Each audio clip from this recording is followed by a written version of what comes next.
Amid scenes like these across the country, tonight the Coronavirus Task Force is now asking all Americans to voluntarily wear non-medical face coverings while out in public, the bold step announced by the president a short time ago.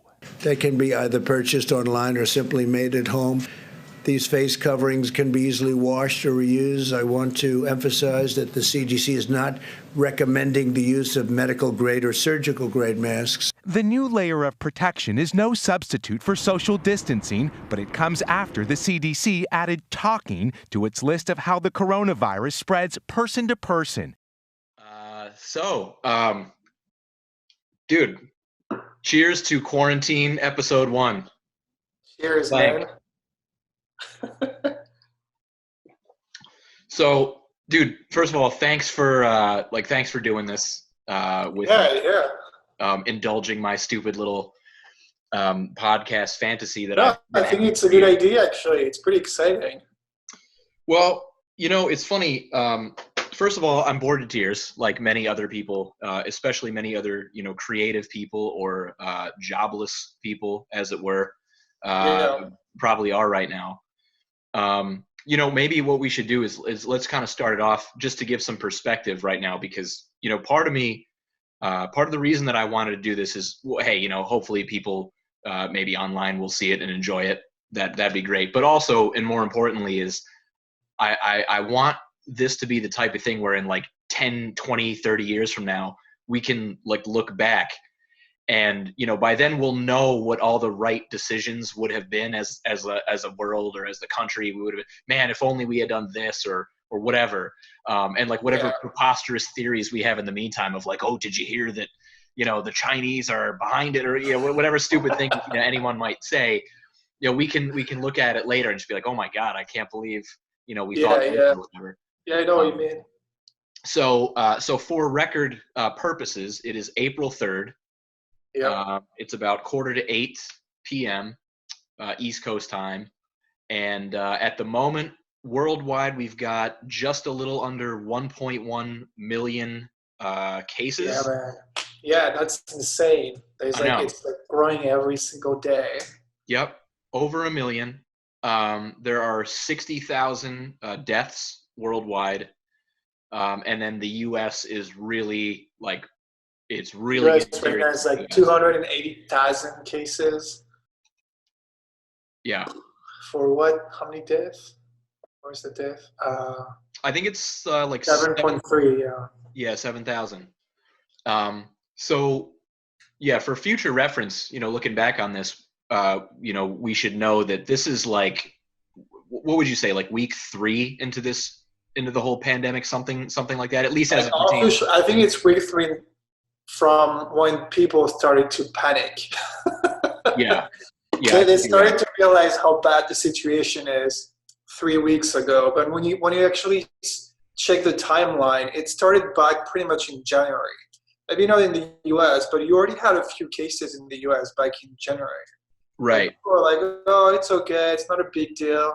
And then February got worse, and then March, let's not talk about it because it's awful. But yeah, and it of course starts in China, and really, I think in the U.S. And I'm presumably in Europe as well.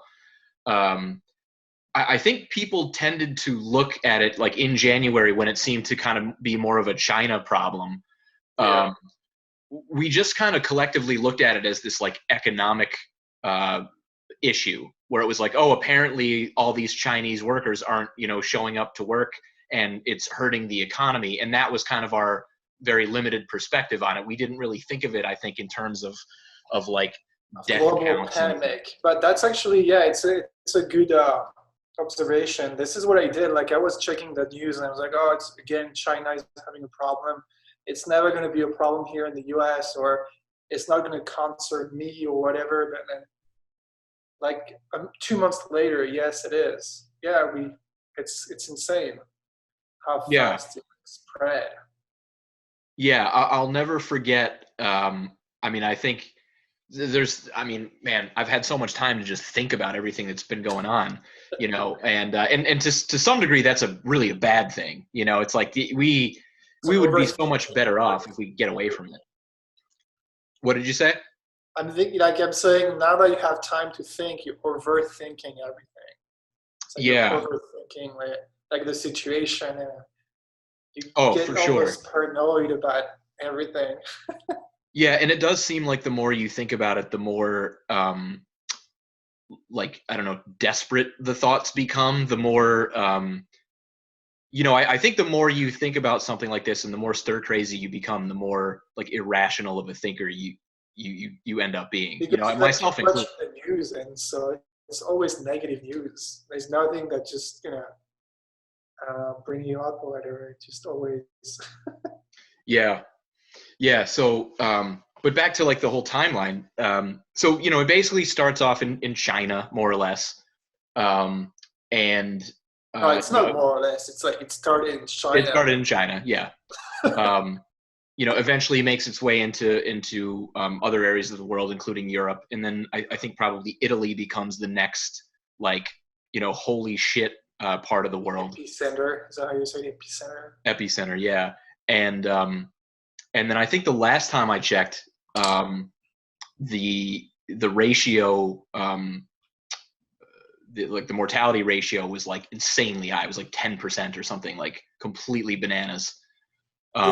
In Italy, and then eventually it kind of works its way over to the U.S. and then I guess like the U.S. and Spain are kind of like two of the other epicenters in the world, and the U.S. at this point is like drastically eclipsing other countries in terms of just overall numbers. I mean, In terms of cases, but not in terms of death, which is kind of like interesting, because the U.S. is only like 7,300 deaths right now for 280,000 cases. Right. But if you like Italy or Spain, like they have way less number of cases, but they have like twice number of deaths, which is like, it's weird.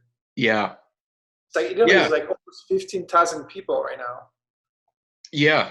I had been looking at that in terms of like the which sort of countries seem to be doing the best, at least in terms of death rate. And I don't know if it's still the case, but the other day Germany seemed to be the country that was like doing the best in terms of mortality rate. Like they seem to have an unusually low mortality rate in comparison to everyone else, and everyone else seems to hover somewhere like 1, 2, 3, 4%, something like that, and then the really bad ones are like 10%. Yeah, if I look at Germany, I have the numbers right here. Germany is like 92,000 cases and a little less under 1,300 deaths. So it'll be about like what, 1.5%, right, or so. It's pretty interesting. Even France is pretty terrible right now. Yeah. By the way, speaking of which, I assume you've been in touch with your family back home. Yeah. I mean, how are they dealing with everything?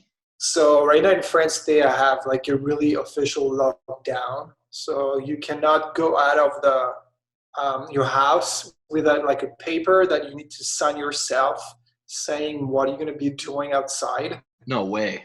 Yeah. So wow. you're like allowed to go 1 kilometer around the house, which is what, 0.7 miles or so, 0.6 miles around your house. For like a walk or something? To walk and to exercise, to walk the dog or whatever. And you're also allowed to go shopping for food, obviously. Right. But every time you're outside, you need like to sign a paper that you sign yourself saying, okay, I'm going to do this. And if you don't have one with you, you can get a ticket. Like you can get a fine for it. Wow. So it's like really serious right now in France. That's so crazy. And I would imagine, I don't know if we'll do it exactly that way because the U.S. just hates the way the French do like everything. Yeah. But entire, like, I feel like the U.S. don't want, like, how do you say that? Like they don't want like take example from other countries. They just want to do it the way they want to do it. Right. And yeah, even though France or Italy are pretty bad right now, like whatever, I'll just do, Yeah. Yeah, the really like mind-boggling thing, it's just the times that we live in where it's like, you kind of wish like, man, if this were just a TV show, it would be so funny. But like shit. It's not, it's actually real. It's But real. that you have some states where, like, what was the thing? Was it Florida where they're like, hey, listen, we'll still allow like worship services to operate, but like everything else has to close down. And you're like, and I mean, hey, I'm not like trying to diss religion or anything like that, but what, I mean, it's just so baffling to be, well, inside the house of worship, the coronavirus, it just, what is it? Just, it spontaneously combusts the moment that it enters those doors. Like what? It's like so many people don't feel concerned about the problem until, they are, or maybe one member of their family or friends are getting infected. Yeah. Otherwise, they're like, okay, whatever, I'm just going to keep doing what I'm doing every day. And I don't care. And I see it right here, like, in Atlanta, there's like a lot of people outside. Or just, you can see a bunch of people outside just now? Yeah, I have actually, my balcony has a view on like 2 restaurants. I mean, there's a bunch, it's like a little plaza with tons of like restaurants and shops and everything. And everything is closed beside 2 restaurants, and they all do takeout. Right. But otherwise, I see a lot of people in the street, like walking. Yeah. I feel like they keep social distancing. They're doing social distancing, which is good, but I still see a lot of people outside. Yeah. It's funny. Like, so first of all, Pennsylvania is the same. All I don't remember the nomenclature that they used. I think it's like all non-life sustaining businesses Have to close, must close down, with the exception of like takeout. And yet, ironically, that includes beer distributors as well. Yeah. I mean, it's almost like, are we just admitting as a nation that we're just alcoholics? Is that Can we what this talk about the fact that in LA, gun shops are essential? Really? Because they're still open. Not even in LA, I'm sure it's everywhere in the US, but at least in California, I've read some articles from the LA Times saying that gun shops are still open because it's an essential business. What do you suppose the argument for that is? Is the argument like, sort of right to bear arms is sort of a life sustaining? Yeah, because it's like the Second Amendment, and that's a right for Americans to have guns. So I guess it's essential. Yeah, I suppose. I don't know. That's how they see it, but it's kind of dumb. But yeah, I mean, I can't imagine. Well, I don't know. That I was about to say, I can't imagine there are a lot of people running to get guns right now. But then again, maybe even kill the virus with it or something. Well, it's like it's funny because don't you feel like right now the like all the hoarders, all the crazy hoarders, they're almost like they kind of won. You know what I mean? Like the hoarders, it's like we all dissed them and we all made fun of the hoarders all the time. It's like, oh yeah, with your 3,000 cans of soup and your 14 rifles, it's like, you're an idiot, you're crazy. And now all of a sudden all those guys are like, yeah, I'm good. Like, you guys, I'll be in my bomb shelter for the next 2 years. I'm fine. Yeah, I don't want any problems with that. Yeah. But yeah, so I was going to say in Pennsylvania, everything is pretty much the same. But I'm a member of this forum. I don't know if you've heard of it, like nextdoor.com. Nextdoor? No, I don't know that. It's like a forum for like neighborhoods. So if you my neighborhood is Chesterbrook, and so like there'll be like a nextdoor.com like /Chesterbrook, I think is how they organize it. And so basically all the people that live in Chesterbrook can talk about like local things. And I've noticed that like the act of like, non-compliance, or the act of maybe doing something that might not like fit under the category of social distancing has become this like act of shaming people, where like you go onto the forum and like you'll see like, I saw a man who was walking down the street and he touched like the lamppost, or what I mean. It's like there's all these people with nothing to do that are just like bitching and like pointing fingers at people looking about through a window, and that's what I do it all day. Yeah, right. I mean, it's like, well, hey, there's no more PTA meeting, so like the only thing they have to go by is like, there are some ingrates walking around. It's just become this weird thing where like Walking outside is illegal. Is that what it is? Well, it's like, it's very Oh, subjective, you know, it's very yeah. opinionated. So like, you know, I don't know, somebody might do something that, you know, maybe it's not a great idea, but, you know, there's no like legal repercussions for doing that thing or something. And it seems like a relatively small issue, but guaranteed there's going to be, you know, some Karen out there that's going to, you know, complain Yeah, about like it. Karen Or, again. yeah, it's always a Karen, you know? Poor Karen. Oh, it's a Karen. Yeah. But yeah, no, I totally get it. It's and what's crazy about it is like thinking about the future. It's kind of hard to think about when it's gonna end. And even it's like even when we don't have a date. It's like no one knows what is gonna happen in the next 2 or 3 months. And Yeah. even if like the states say okay, you can go outside anymore. There's no lockdown anymore. Um, it's like I feel like the world is gonna be different. Like what do you think? Like, I feel like the world is going to be different in like in the globality of the thing. It might be. I don't know how to say it. It's just I feel like everything is going to be different from now on. Yeah. I mean, so first of all, I agree in terms of like, you know, when does this end? Is it in a month? Is it in 6 months? Like, I really don't know. And like one of the things that I keep thinking about is I look at there's like a few different possibilities, at least that I can consider. One is that no one really knows anything, including the experts, and I think that that's still a very legitimate possibility. They And the probably reason do I know say more that, than us, though. absolutely, In I'm terms not. of like what is the viruses, but in terms of what's going to happen, for sure, yeah.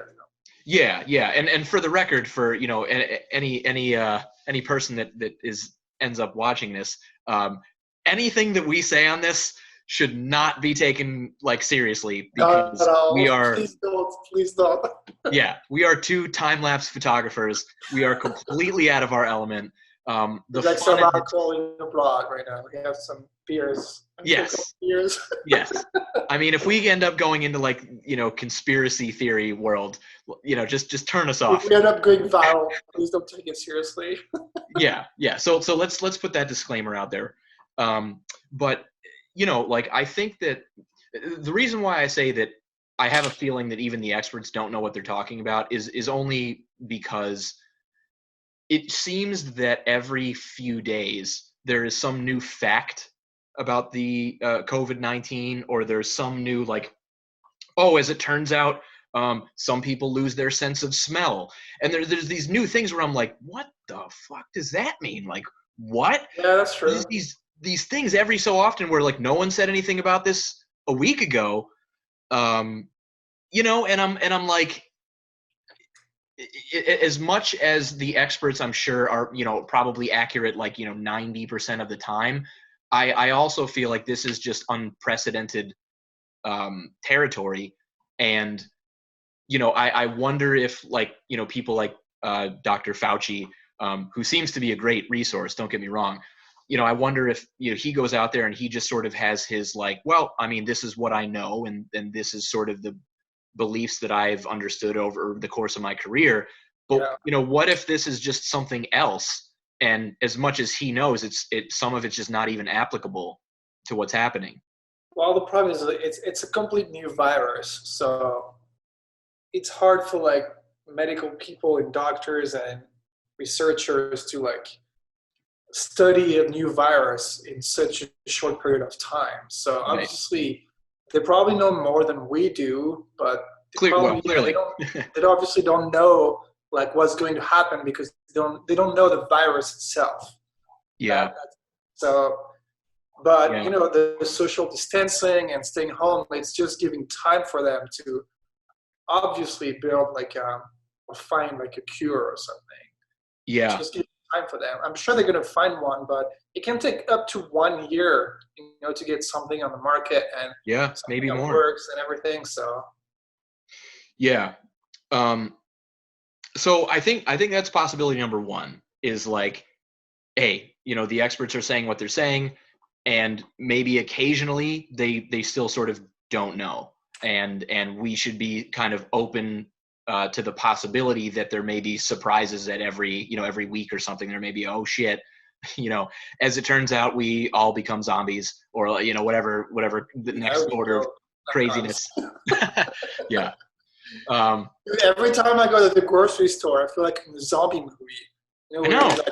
You're like in your, in your fort, like you're pretty secure in your apartment, in your house, and then you need to go outside and get food, or you're gonna die. It's kind of like a zombie movie. I know, man. I mean, it's like every day you wake up in the morning and you kind of have that, there's a moment, there's that little, that I don't even know if it's a second, it's a moment where none of this stuff happens, and then you come to, from your sleep, and then you have that inevitable, just like, oh fuck, I'll check the news. Yeah. It's just, it hits you almost immediately, and you have that teeny tiny little bit of bliss of not knowing, just for that first moment that you wake up, and it's gone. And every single day is this like mentally labor intensive thing where you're just like, oh my God, like, it's just tiring, it's just over exhausting, and over man. again. It's so much going on. It's like changing your way of life, pretty much. It's like you have to think differently. Like I don't know, how old are you? 30, 33? 36 as of February. Yeah. It's like something that never happened in your 36 years of life, and 28 for me. And so you have to change your entire way of life that you've been knowing for the first day you were born, pretty much. Yeah. Until then, like, it's and like even like our parents.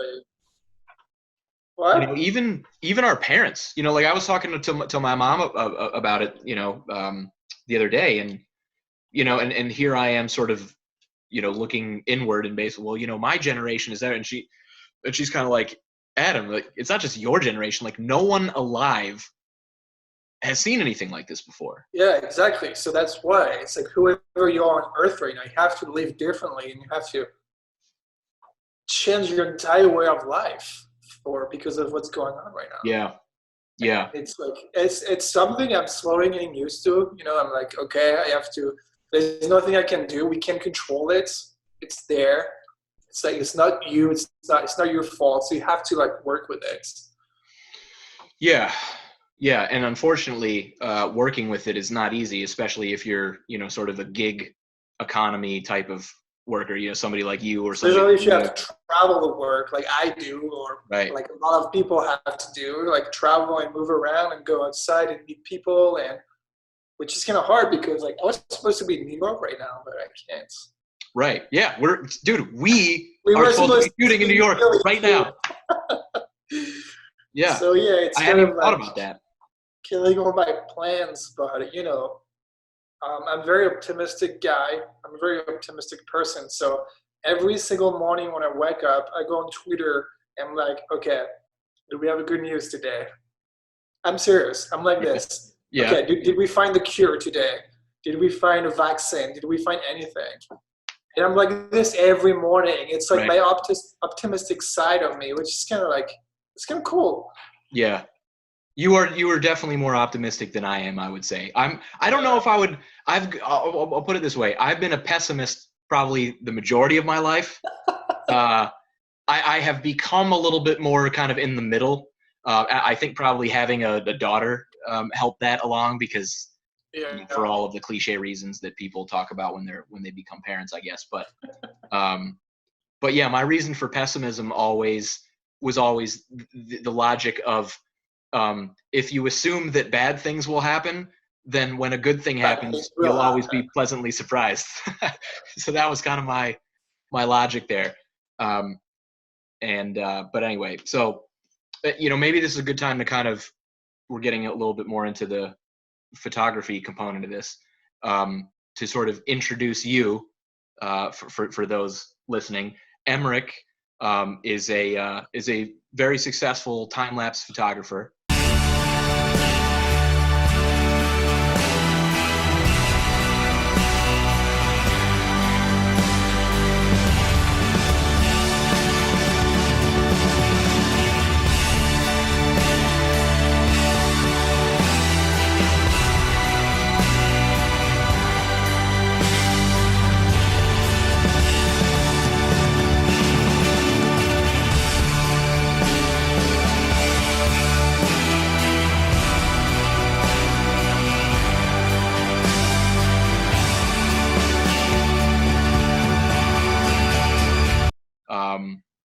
and moved from France to the U.S. How long ago?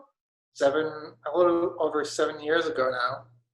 Okay, 7+ years ago. Went to LA.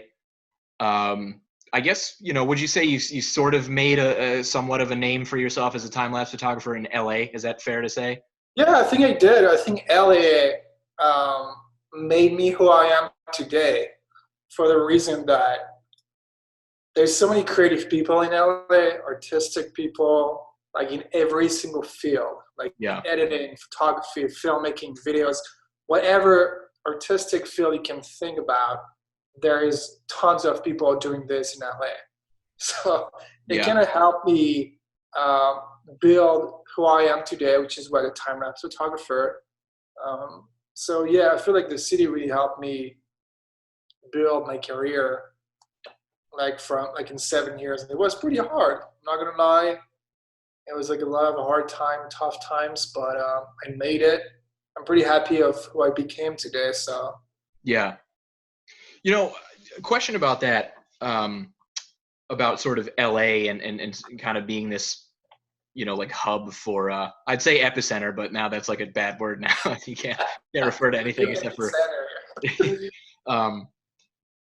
I was curious, like, what about LA do you think, what about being surrounded by people do you think ultimately, moved you in the right direction? Like, for example, do you think that it was sort of the pressure of so many other people being like better than you and thinking like, man, I really have to step my game up because I'm just surrounded by people that are just like, why would I give him the job if I can give him the job? Or is it that kind of mentality of like, oh man, everyone's good. Yeah. I have to be really good. It's actually a very excellent question. Actually, I have to say it's a really good question because the thing is, I think it was back in like between 2013 and 2015, I was looking for a job as an editor, video editor, and I couldn't find anything because every time I was applying for a job, there were like 700 other applicants who applied for the same job. Right. So it's like, okay, even if I was good, there's a tiny chance that I'm going to be picked up. And I was like, okay, I'm not even that good as video editing. I want to find something I'm really good at. So yeah, this is at the point where I really moved my hobby as a time-lapse photographer to like a professional career. To like, I was like, okay, maybe there is a way I can make a lot of money from this, because I was already making money, but it was just a couple $100 a month, which is not a lot. Right. But if I was like, what if I shoot more of them? What if I go to different cities? Maybe I can make more money, because I started at nothing and now I'm like $200 a month. So what if I do 10 times that? Right. It can be $2,000. I don't know. Right. It's just like a way of, So it's kind of the fact that, yes, there's always people better than you almost doing the same thing that you do. So you always want to prove yourself. And it's kind of what helped me become what I am today. It's like going through these video editing jobs to like photography jobs. It's very different jobs, but it's just, I don't know. I wanted to prove the world pretty much what I wanted to do and what I could do. I'm someone like this, like I need to prove people wrong. Mm-hmm. It's like I know exactly what you mean. Yeah. It's like, in France we have something called the high school diploma. So at the end of high school, you need to like pass an exam to get your diploma in order to go to college. And I was terrible in high school. I was really bad. In college, I was fine. But then now I just want to go back to my college professors and ask them, and I want to tell them, hey, look what I became today. Yeah. I want to show them, this is what I did today. I'm living in the U.S., like doing my job, whatever. I don't know. I'm like drifting to something else now. Yeah. Why, when you say you were bad in high school, you mean like just academically, or like you didn't care? It was terrible. It was terrible. And I feel like, in high school, you're like, okay, I have bad grades. I feel like I'm a terrible kid. I'm not going to do anything in life. And And then I just pursued my dream. Since I was 15, I wanted to go to the US. I was dreaming about, oh, maybe one day I'll be in LA. One day I'll be like, doing from one studio to another, trying to find jobs. And it's almost what I did. So I'm like, I don't know, there's something really, really, really nice in this, like really personal, I guess. Yeah. I don't know how to explain this. It's really hard to explain, but. No, I think I understand. I mean, do you suppose one thing that's always interested me is the way that non-Americans think about the U.S. and the way that Americans think about people in other countries. That's always been kind of a fun topic for me. So like when you were in France, like how did you look at the U.S. in terms of it being a part of your dream, like to go to LA? Like I think like when you're in a third world country or something, you think of the U.S. as this sort of cliche, like giant monumental difference making place. But I wonder, I mean, do people in France also feel that way? Because I kind of feel like it's not like really much of a leap between France and the U.S. And they're not that. I feel like you have two kinds of people in the world. You have people who love the U.S. You have people who completely hate them. True. Like seriously, you don't have it in between. It's like you love the U.S. or you hate the U.S. And I was actually one of those people who love the U.S. from pretty much what I was seeing in movies or on the internet or whatever about the fact that it was, how do you call this? I don't know, everything was big. The land of opportunity. There was a lot of potential. Right. Like I feel like it's probably like the American dream. I know it's cliche, but it's the American dream. Like that anyone can actually make it without even being the smartest. I don't know if it makes sense. If you show that you have potential, if you show what you can do, if you show that you have motivation, whatever, people are gonna like this in the US. Right. In the US. In France, they're like, okay, what degree do you have? What diploma do you have? No, it's like in the US, it's like, okay, what can you do? And I feel like this is what the mentality is in the US. It's like, what can you do? Like, prove me wrong. Prove me what you can do, and I will hire you or I'll give you money, whatever. And this is what I like, the mentality here in the US. And I think this is why I became what I am today. Because like I proved people what I was able to do, And it's not something like it's in Europe in general, it's completely different. France especially, it's not how it works. So do you think that, like you mentioned about sort of like what degree do you have that will maybe define kind of where you go in France? I think there are people that probably think similarly about the U.S. Although I'm sure there is. I would agree with you that the mentality among people in the U.S. and elsewhere seems to be that the U.S. is this land of like, hey, if you just work hard enough, it doesn't really matter. That's what it is. Yeah, you can. I mean, you really can turn anything into a business. You know what I mean? You really truly can. Yeah, I truly believe in this, and I did. Like, I have so many people sending me messages saying like, I would never think you could make a living from time-lapse photography. Like seriously, like how do you make a living from this? How do you make money? Right. So explain to them. Like I license my videos. I teach the craft. Like I do like affiliate programs, whatever. It's just there's a bunch of ways to make money from a passion, from some like hobby. There's always a way. Yeah. Do you think so correct me if I'm wrong, your the majority of your time-lapse based income was, I think at one point it was more like stock, like selling stock time lapses, but that has shifted now to some degree. Is that what you're telling me? Yeah. So when I first started, like I really started maybe like 2014 to make really good money, 2014, 2015 to make decent money from licensing my work. So it was like selling my work on what marketplaces. I'm not going to say any names unless they sponsor this podcast. So on all the marketplace. We're looking for sponsors, by the way. There you go. With my bitch beer. But yeah, I first started like making good living with licensing, and I feel like now there's more people wanting to license their work for the only reason that it's easy. You can tell them, hey, go shoot a video with your iPhone and you can set it online. That's what so many people and influencers are telling people to do if they want to make a passive income. So Right. obviously there's more and more content online. There's more and more videos and footage for sale. So the good content kind of get lost in all of this. Right.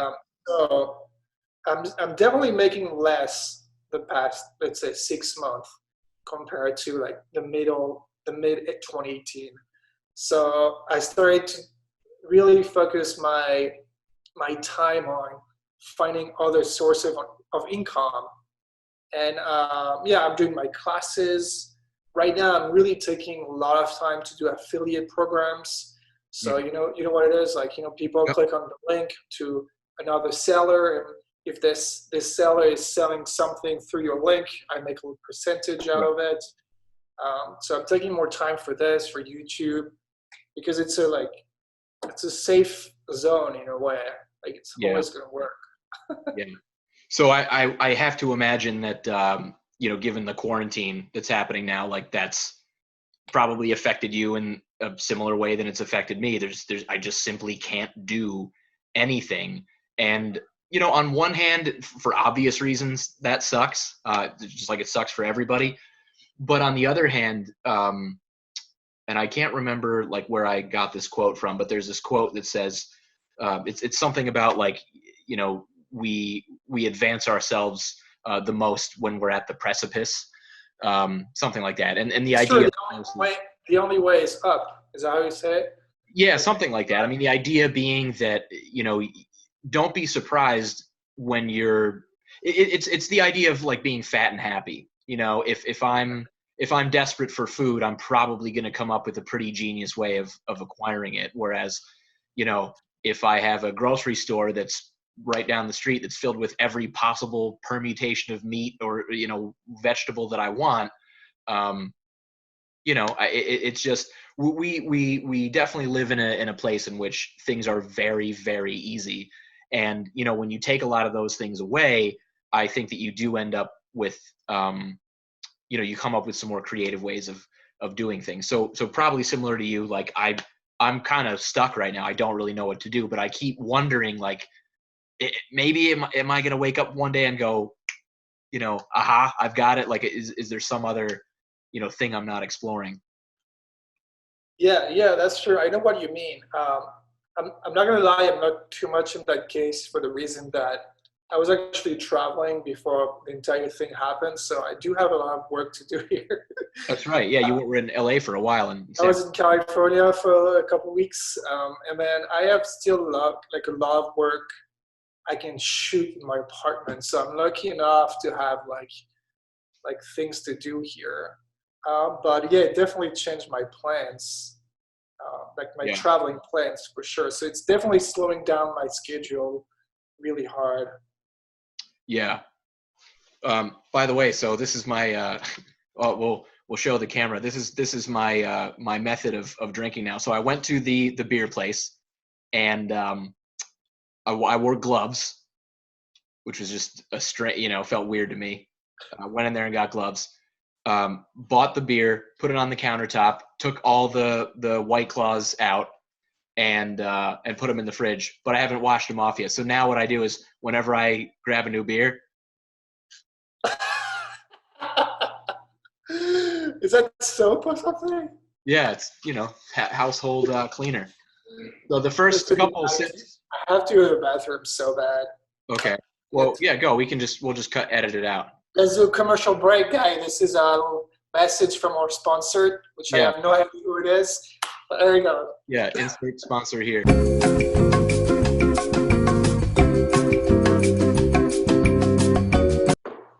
right, I'm back. Welcome back. I'm going with some Belgian white right now. What kind of beer? It's kind of hard. There's like a glare going on from here. It's like, hold on. Is it my screen? It actually changed. It wasn't like that earlier in the call. Oh, okay, cool.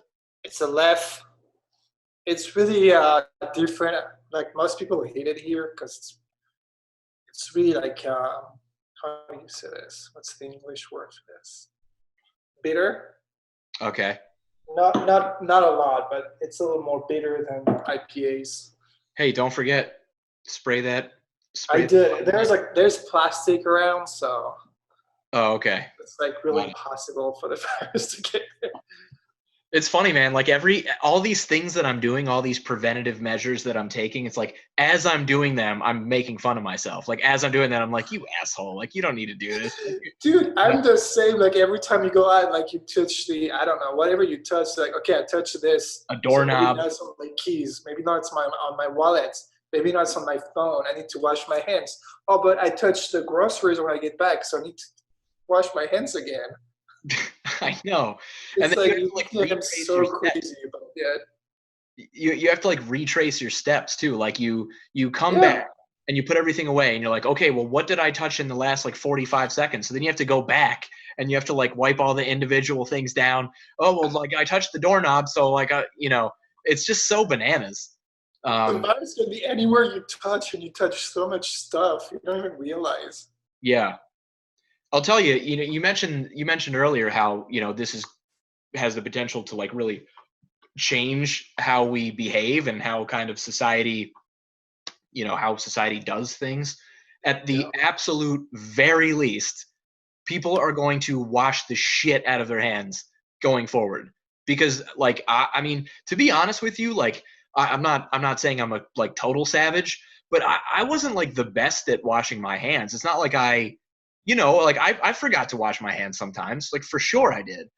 And now, dude, like, I mean, you're not gonna be able to see it on the camera, but like, dude, my hands are like a tortoise shell. Like they're like leathery. I remove a layer of skin. Yeah.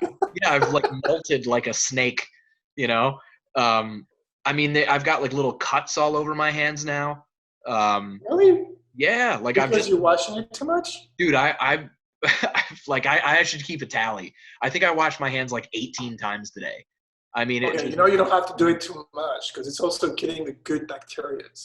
Yeah, that's probably true. I think it's just I'm completely willing to say like I am becoming a paranoid person with all this. Truthfully, like I have diabetes. It's type 1. It's not type. That's true. That's true. Yeah. It's not type 2, so I have a feeling it probably doesn't make a difference. I think when they say diabetics, I think they're talking about type 2 diabetics. But nonetheless, I want to be careful. But more importantly, my Katie and I, we live near my mom, and my mom's older, like everyone's mom is, and then she also has had like pneumonia. Yeah, but she's had like pneumonia a few times, and I don't know. I just get the impression she is like the total cliche person that like cannot get this. So in fact, actually, we kind of decided to just like not really see her for the next like couple of weeks. So we're kind of. I would like recommend even more than that. Yeah, it may be. It's sort of a day-to-day situation. Yeah. I think it was last Wednesday. So usually she takes Ellie, my daughter. She takes Ellie every Wednesday night. So she watches her every Wednesday night until Thursday morning, and then one of us goes and picks her up. So that's kind of like grandma's day. So last Wednesday we kind of said, hey, listen, things are starting to really escalate. Why don't we just say this is like the last one for like, let's say 2 weeks, and then in 2 weeks we'll kind of reevaluate. So not the end of the world. There's plenty of people that don't see their moms or dads for many, and it's you being prime example. So it's not the end of the world or anything, but I kind of decided that we needed to do that just because I can't even imagine if it was like I gave it to her or something. No, I think it's a safe. It's like it's good because you're protecting yourself, you're protecting your daughter, you're protecting your mom. So I feel like, that's. I feel like what people here in the U.S. have a lot of problems to understand is like, okay, keep living your life, but there's more people who are going to die, or you just stay home for like 1 or 2 months. Less people are going to die, and then things going to get back to normal at some point. Yeah. It's all about society and if people cares about each other and everything, you know. Yeah.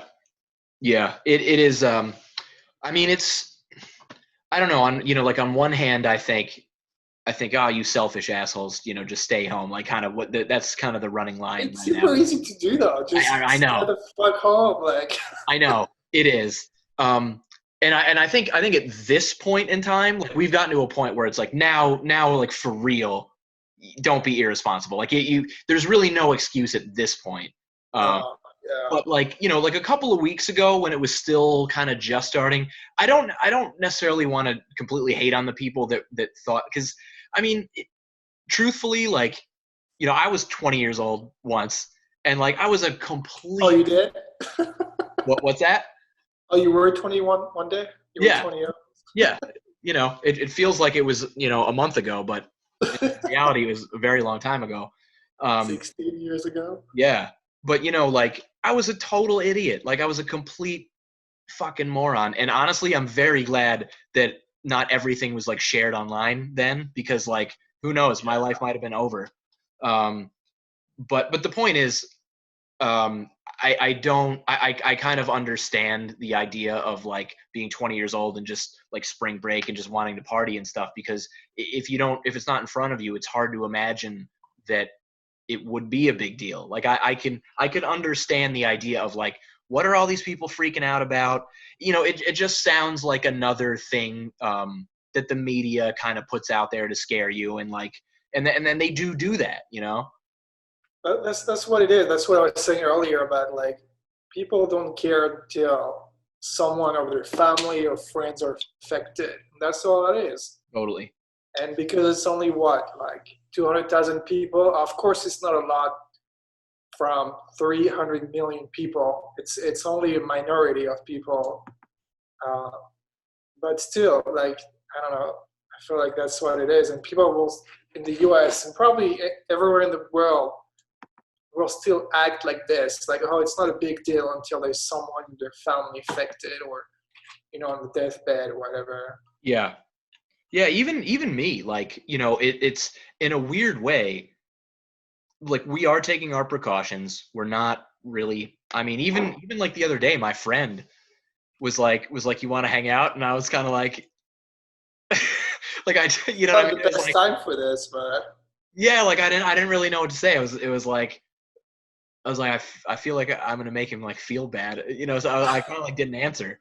I was just like, like I didn't really say anything because it was just like, I don't know, like I kind of don't do want to hang out. Dude, I was talking to my ex. Yes, my ex. Right. We talked about it a lot, and I was chatting with her a little bit, and she was like, I was making a big deal out of everything's going on, and she was like, oh, it's not a big deal, like, people still have to live their lives. I was like, what the fuck are you talking about? Like, she invited me to do one thing at her apartment complex. I was like, no, I'm not coming. Like, what is wrong with you? Like, she was gathering people to do something. Like, I'm like, first of all, it was a Christian stuff, so no way. Second of all, I'm like, why are you gathering people with what's going on right now? And she's like, people still have to live their lives. It's like, no, at some point people have to change their way of lives to actually fix the problem. Right. Or it's going to get worse. More people are going to die, probably maybe your parents or whatever. It's just, and I was like, oh my God, it was like, face palm. That's what it is. Yeah. It's like you face palm, like. Yeah. And I'm sure there's tons of people like this in the US, and it's pretty sad. And so when was this? This is like recently? She's like oh, yeah, a week ago. Huh. Man. Yeah, maybe between a week and 2 weeks ago. So it was really recent. Well, I wonder so in Georgia, in the state of Georgia, can you still go to church, or is that shut down as well? I think that's shut down. Okay. We actually we have how do you call this? We have a stay-at-home order starting tonight. Like officially stay at home, really? Like starting 2 nights until you go to the grocery store. Right, man. That's so, but I mean, the thing is, like, even if you go out, nothing is going to happen. Right. So, like, people are still going to go out, and You're not going to get tickets unless people get tickets and like fines for it. That nothing is going to change. Right. Yeah. I mean, I can't see cops being like, with a megaphone, like, where do you think you're going? And you're like, I'm walking down The thing is, they're doing this in New York and then in California as well. They're So actually it is straight up possible. stopping people. LA and New York, I know they're very two different cities compared to the rest of the US. But yeah, this is what they're doing. Like I was actually reading an article online where there was this guy in Malibu doing paddleboarding, paddleboarding, and there was like cops on the beach yelling at him like, just come back, and the guy didn't want to, come back to the beach. So they had to send like a boat, like a police boat to him to tell him like, please come back, and he got a fine or whatever. He cut him off. Yep, this paddleboarder was arrested after refusing to get out of the water in Malibu. Because this guy's like, no, I want a paddleboard right now. Fuck you. Wow. Yeah, like, man. Dude, there's a freaking restriction. Beaches are closed in LA, and all the trails, beaches, and everything, they're all closed. So that's why he was not like allowed to do this. Yeah. I mean, it really is like Hunger Games level shit, to think. It's end of the world type of shit. Like, yeah. Don't go out. There's zombies or whatever. But it really is. I was going to say before, like, in terms of when is it real? Like, I know it's real. Logically, I know that this whole thing is real. But even though it's like, to your point, it's like until something actually happens that's really close to you, it still, in a weird way, kind of feels like we're all just like playing a little game right now. Yeah, it is. It still seems like this is just weird dream or something, and it's not even possible. Well, to know the news that it's not going to affect me, so whatever. I'm just going to stay. Yeah, I think it must be some sort of instinctive thing to sort of keep it in that type of perspective. But there was really only one moment so far that I've had where I actually did get like a little frazzled, like really truly frazzled, was, and I guess it was, and actually this is the moment where we kind of said to my mom, hey, listen, let's just, take a break for like a couple of weeks. So Katie, my wife, who is a therapist, as you know, so she had like not been seeing clients at this point for, a good like 2 weeks or so. She's doing everything in how we're doing it now. Online, yeah. All the therapy online, which I'm sure is challenging in and of itself. But anyway, one of her clients gets in touch with her. So this is just about a week ago, and says, my mom's in the hospital. She has the virus, and they're intubating her. So she's going on a ventilator and she's being put into a coma. And I'm just like, holy shit. Like, okay, here it is. Here's the first example of a real thing. And I felt bad, but to be frank, like my next comment was, when was the last time you saw her in person? And when was the last time you saw her mother in person? And it had been like over a month. It was like a while. So that's good. Yeah. So it was, that aspect, as it pertained to us, it was fine. But I remember that was like a moment where I was kind of like, holy shit, okay, this really closer. Yeah, and it's not like her mom is, elderly. I think her client is like, 17 or something. So, her mom's probably in her, I don't know, late 40s, early 50s, something like that. Like not that old. I totally get what you mean. Like my mom is a teacher, so she's teaching kids around like 10 years old or so. Like, I don't know, like grade in the US, what grade is. It's like between maybe 9 and 11 or so. Yeah. So all the schools are closed, obviously in France, but there's something where she has to actually take care of kids, from nurses, doctors, and everything. There's like a kind of a partnership or whatever with the teachers and the medical people, because medical people, they have kids, so they need to find a way to, get the kids, take care of the kids at some point. So my mom is still taking care of the kids I don't know how many days a week she's doing this, but it's kind of scaring me in a way where my mom is almost 60. She doesn't have any medical problem whatsoever, but the problem is someone, like I've heard about kids being like 18 years old, no medical issues, and they die. I know. There's the story of this guy being 101-year-old and he survived. Yeah, I heard about You're that like, guy. what the hell? Like, whatever. It doesn't matter. It doesn't matter because the old guy can survive. A young dude with no medical problem can die.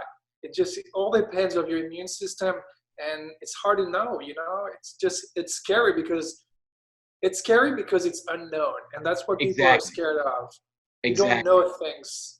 Yeah, and the lack of clarity is Yeah. the worst aspect of this. From not knowing, really how it works, like from a medical standpoint, all the way up through the whole idea of like, how long is this even going to last for? Like, what? It's the unknown that makes it really bad. And I'm not saying.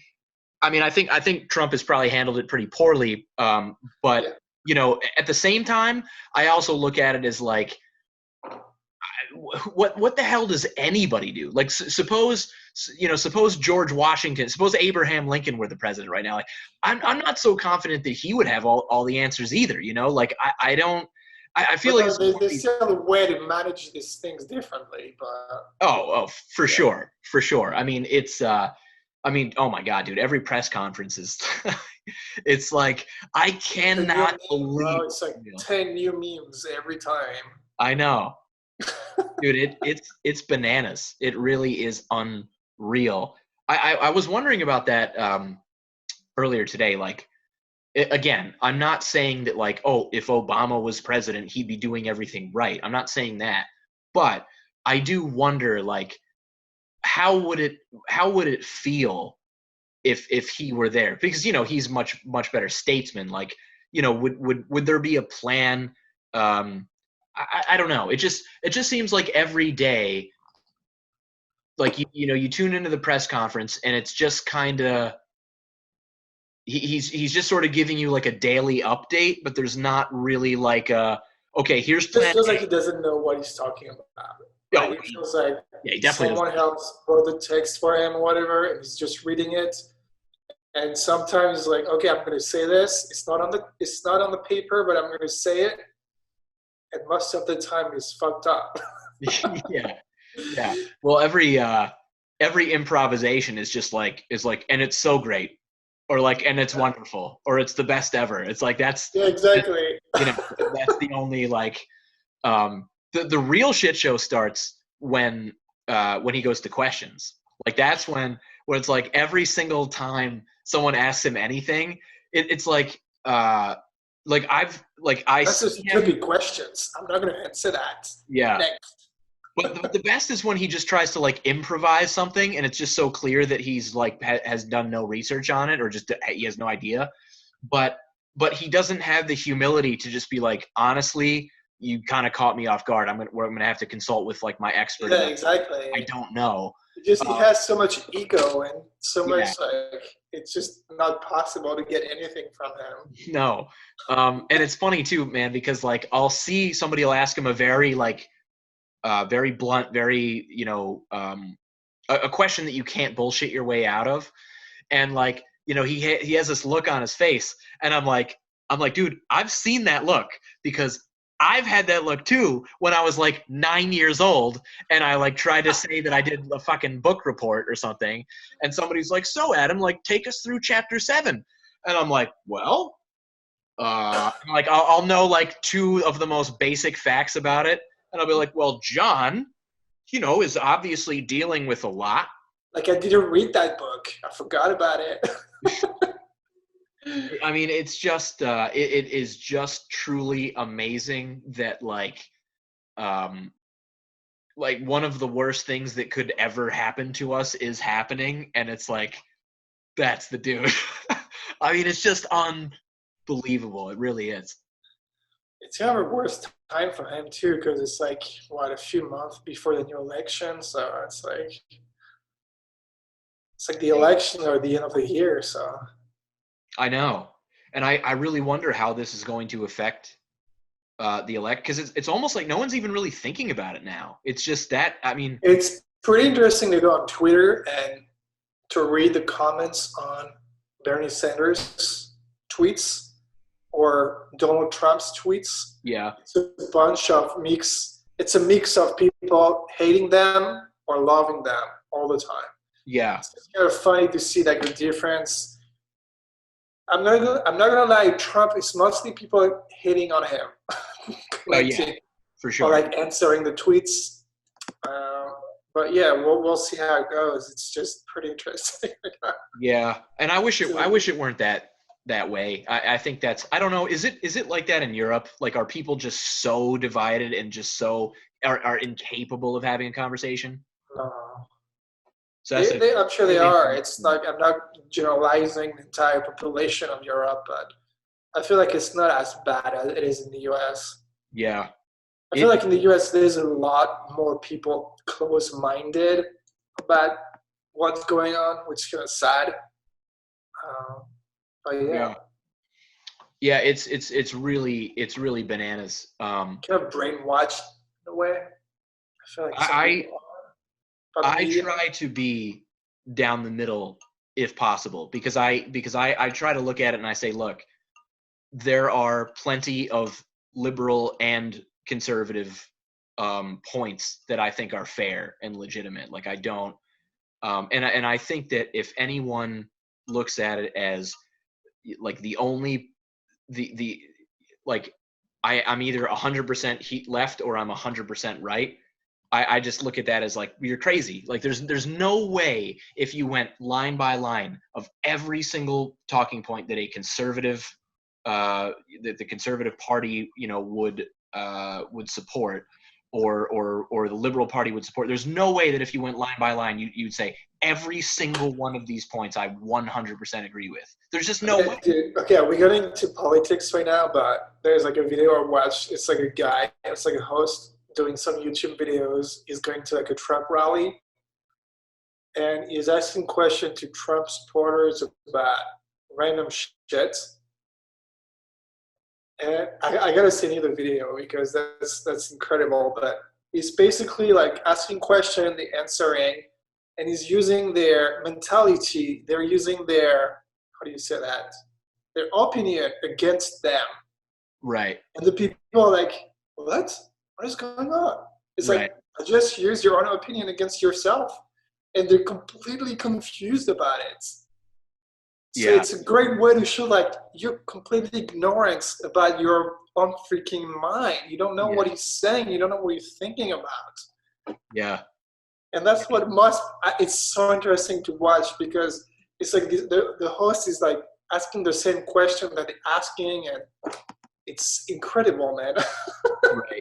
I think I've seen that too, where they like, I've seen some interviews or some like public things like what you're talking about, where they'll take one person on one side, and they'll they'll quote that person and then say, like who said this quote, and a lot of times it'll come down to like ideology related stuff, but then the person won't be able to name, like they're not sure if it's like the one or the other, and Of course. I think it kind of proves the whole point that like they ignore it. They don't know shit.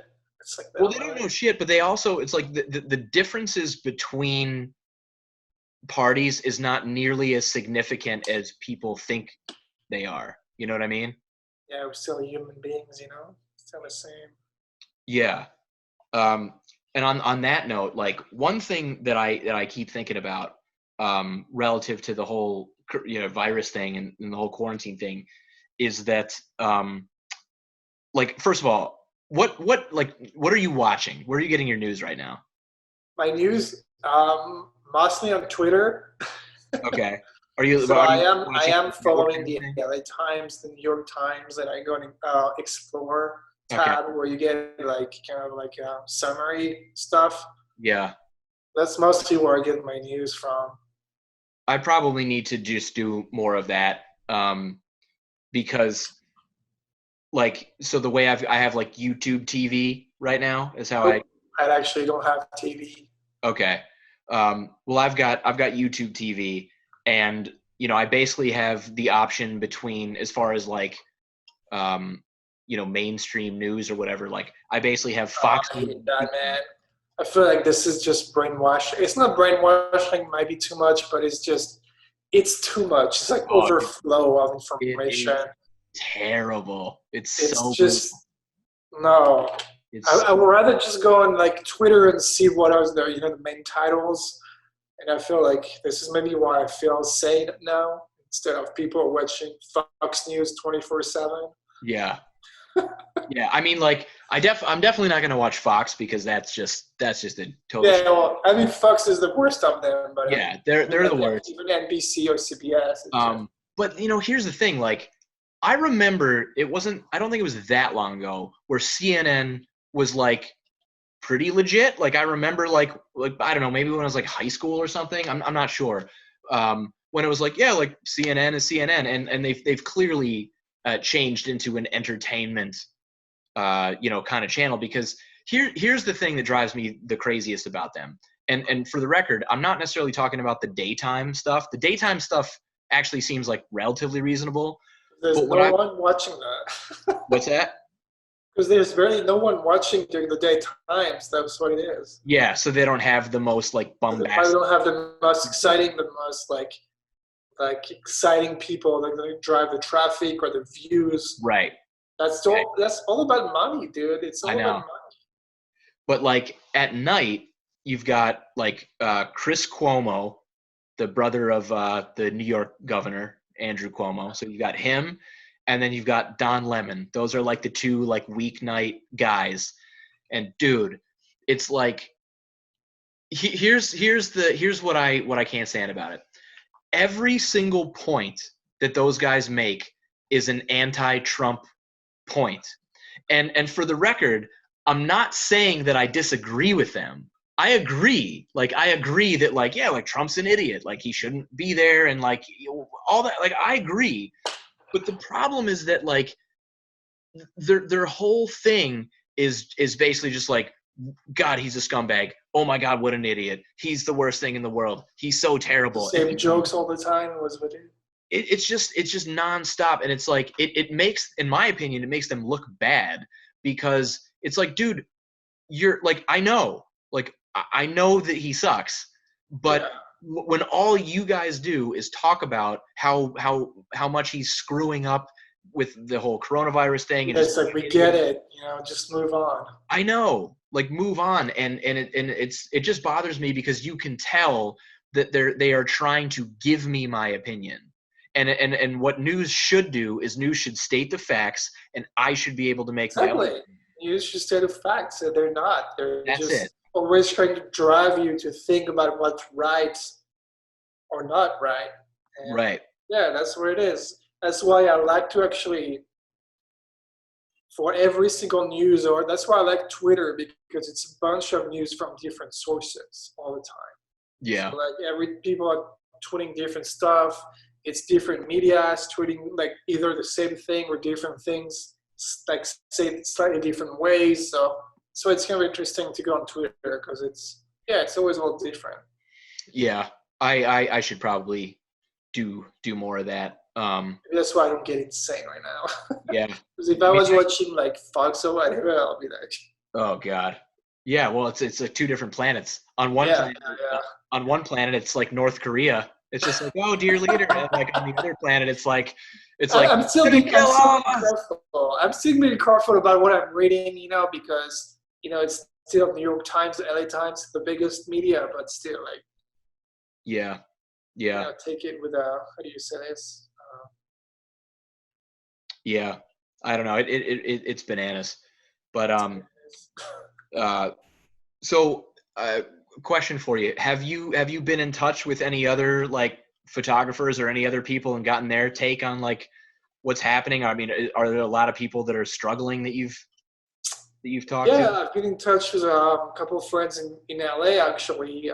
Some of them had trouble finding food. Seriously? Which, in California, obviously there's way more people than, one area in LA, especially than, the East Coast or whatever, beside New York. Right. But Didn't you see all the videos about like the lines outside grocery stores in California? I don't know if I saw that in California, but I know what you're talking about. Yeah, It because they're was trying like to. half a mile long of people Oh, with their yeah. carts. Maybe not half a mile, but it was like really, really long lines. So I Wow. was like, yeah, even me, like during the peak, right there, where people got crazy at my grocery store, it wasn't even that bad. Yeah. So I was like, What's your California current? went terrible. It was like they couldn't find food whatsoever. But it's getting better now. I have I have a couple of friends like North Carolina. It's just staying home all the time. Pretty much the same thing, you know. Yeah. Um, What's your toilet paper status right now? so I'm lucky enough. I actually before I left to California, I actually got some toilet paper. So I still have like 12 or 15 rolls going on. All right, you're good. It's still like, you know, the double stuff. So it's like one roll is like 1 or 2 weeks. So it's all Yeah. good. Yeah. I'm good for Well, 6 months right now. depending on the grossness of your bowel movements, anyway. Some people one roll. Exactly. Yeah. Yeah, some people one roll only lasts them for like an hour. You know? No, I'm good. I'm good for a good 6 months right now. Nice. I think we're starting to run a little bit low. Like it was maybe like a couple of weeks ago where I was like, all right, we have like 4 rolls left. Like Dude, it's you can not, live without this. I know it's annoying, but you can still go in the shower and wash your area, whatever. yeah, or just leaves. Right, on newspaper. Always leaves. Yeah, you know, Kevin Green, the Yeah, the photographer, photographer, yeah. time-lapse. Yes, dude, I saw the story. Did you watch it? Yeah, Dude, that was so fucked up. I messaged him about that. For those listening, Kevin Green is a time-lapse photographer, and what would you even call him? He's just he does a lot of really cool shit. It's a hobby, but he's a photographer. Okay, yeah, he does a lot. I mean, he's probably in my like top 10 or something. Like he does a lot of really cool shit. Yeah. Anyway, he posted on Instagram this like whole story about like the bidet like attachment that he bought, and it was like, yeah, I'm gonna save money. Like all these motherfuckers out here like taking all the toilet paper. Like I got a That bidet. water shit. Yeah. Okay. It's fucking magical. It's really impressive. Let's see what the software feels like. Oh, it's a lighter stream. Passing the story, swiping right. So I was like, okay, go to the next. But I was staying too much time on Instagram, and every time I was coming back to him, I was watching the first stories since I left. Oh yeah, yeah. At the end of the day, I watched all the stories. You had to have it reset. I watched it, but every time I come back, I watch one story, like, Dude, that's hilarious. I can't stand that about Instagram. Like I PSA for all you people out there that like with the endless stories, 99 out of 100 times, stop. Just stop doing it. It's so annoying when you see somebody with like the little bars and like you can't even see them because they're so small. They're too small. There's like, my are you God. spending your entire life on Instagram? What? It drives me crazy. Like how narcissistic are you to think that I'm going to spend the next 15 minutes of my life? No, dude, I can't. I just can't. It's just Except for Kevin Green, if it's about a bidet story, and it did make me laugh. So in your case, if I tag him or something, feel free to post a million fucking bidet stories. They are funny. I should see if he wants to do one of these. I talked to Stevie. I told you about that guy, the guy from Dubai. Yeah, what's his name? Stevie Khan. Yeah. I talked to him recently. Yeah, I think we were following each other. Yeah, he said he would. He said he'd do one of these. You should do Joe as well. I talked to Joe, and he said he wanted to, but there was like some issue with like with the whole 30-year time lapse thing, and like he wouldn't be able to say too much because there's like another show that he might be doing that wants some sort of exclusivity to it. Okay, the only thing I know is like he got interviewed by CBS or NBC, I forgot, and he told them that he was not going to do more advertisements. so they I got the exclusivity. But I see. I don't know if that's what he was talking about, but It probably was. And I messaged him back, and I haven't heard back from him. But I basically just said, look, we don't have to spend the whole time talking he's about like this sometimes. Like, you can text him, he doesn't answer. Right. Sometimes you can text him, he answers in 5 seconds. Yeah. It's true. I'm getting to know him. Yeah. Yeah. I think he'll probably still do it. I think it's just Yeah.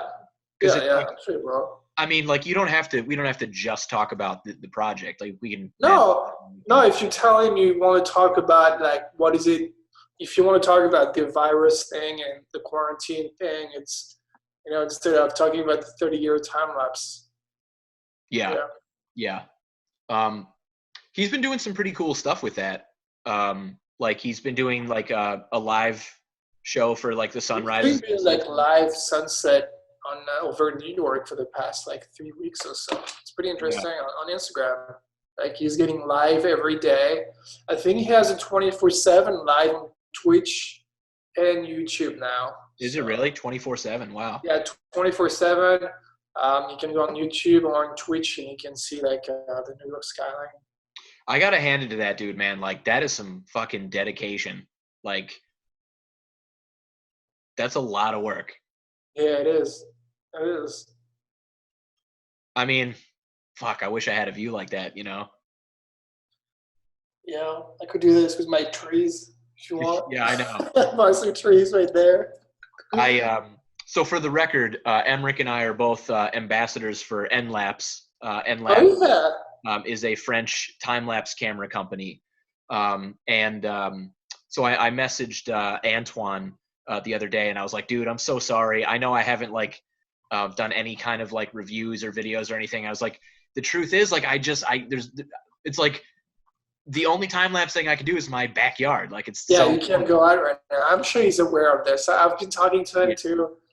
I actually shot like a test from like right here in my studio, and then one from the balcony. So that's all I have. And I had to ask Joe to send me some videos he shot before, and I asked Antoine to send me some videos too, so I can like get some B-roll because I don't have anything else. Yeah, it really sucks. But I should tell you, like, so I haven't done any shooting with it in like a few weeks, but I was doing it in like, I think it was like end of January, early February. And I set it up. I didn't do like the internet version or the 4G. I did like Wi-Fi, and I was just set on my back deck. But I did it for 3 straight weeks. I think it was something like 12 hours a day, like like 6 to 6, something like that. And at the end of 3, and keep in mind, like, it was in, how do you remember like my back deck? Like, it only gets sunlight. Yeah, I do remember. Sunlight for 6 hours out of the day. Like, it doesn't get that much sunlight. And even the sunlight it gets, there's a tree there, so it's not like that great of a power source for the solar panel. But I after 3 weeks, it was still like 78%. Yeah, dude, that's power. insane. What was your interval? I think it was like every. I don't remember. It was every like, I don't know, maybe 3 minutes, 2 minutes, 3 minutes, something like that. Because I've been shooting for the past, I can tell you right now, I've been shooting for the past 6 days since last Saturday. 1 picture every 2 minutes, uploading everything online, and the battery's at 40% right now. Huh. And it is sunny. It was sunny the past 2 days. I'm surprised it's not more, because I straight up, it was 3 weeks, and it was like almost 80% when I was done, and I didn't really get that much sunlight. Did you upload on the Wi-Fi? Yes. Yes, that's what I'm doing too. So I don't know why the battery is going down. Are you shooting? You shooting a JPEG? Yeah, because I'm uploading online, right. So it's only JPEG. Right. Yeah. So it sounds like you're probably doing about the same thing. I don't know. But it's still pretty good. Like, it's usually like 5% a day when it's sunny, so it's not that much. Did you angle the solar panel like toward? Not that much, no. Okay. Okay, so that's the problem. I didn't angle the solar panel, and there's maybe 1/4. It's like covered by the strap.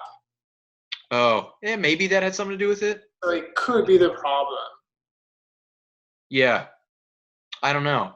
Yeah, But the thing is, like, as soon as this is done, I'm actually going to put the camera outside and angle the solar panel to see if I can charge the battery just using the sun. So I'm going to take like one picture every hour. I'm not going to put anything online, and I'll see if the battery just charge up. Yeah, well, you had some like weird thing going on when you started it with the charge. So I don't know, maybe that has something to do with it. Hopefully not, but yeah, it's still, it's not good. It's not that bad. Like a week, 60%. Yeah, I mean it's still insane. In Technically, comparison on to their website, they say if you take one picture every 15 minutes, 24/7, you can last for 10 days using just the battery, and you can last 30 days using the solar panel. right, One picture every 15 minutes. So I could try this. dude. I had a gig lined up where I was going to use the end lapse. I was like, basically, it was all set. I was going to do a big construction project up in Boston, and I was like, sweet, let's go. Like I'm ready, and I was going to do that, and I was going to buy another one, and like basically just start, getting on the phone and reaching out to some construction companies and say, hey, listen, like this is what I do, blah blah blah blah, and then somebody ate an undercooked bat, and now I have to sit in my house all day, and I lost that project. Let's do a commercial break. Get a pee again, man.